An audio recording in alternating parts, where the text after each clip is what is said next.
Izinhlolovo ezine ezinhlanu zikhombisa ukuthi uma ngathiwa kuyavotwa namuhla, iqembu elibusayo lingathola amavoti aphakathi ka-38 kuya ku-46%.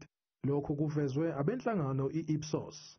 Inhlolovo yesikhungo i-IRR iphinde yathola ukuthi i-ANC ingathola amavoti angu-46.5%, kulandela i-DA ngo-26.1%, kuthi i-EFF yona ibe 11.6%. Lezi ibalo nazo zisho ukwehla kusuka kwe-ANC isuka ku-58%.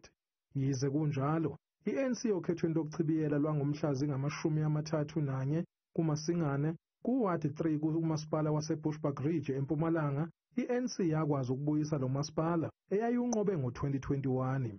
Okhethweni lokuchibiyela eGauteng naKwaZulu-Natal, i-ANC yakwazi ukubuyisa izihlalo zayo ezintathu, yehlula wesodwa i-IFP.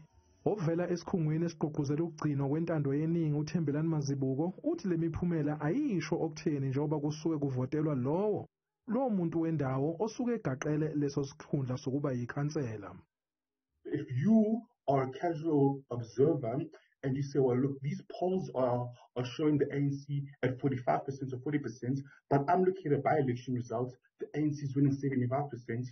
What's happening? And it really goes back to the issue that polls are very, the by-election results are very localized, and it just depends where they are. Umhlaziyi wezombusazwe uSipho Siepe uthi naye uhamba emazweni kaMazibuko.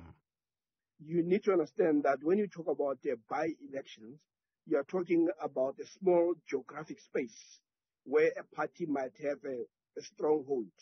In that case, the party will do well. Abanye bathi le nhlolovo kungenzeka ayifinyeleli kuwona wonke umuntu.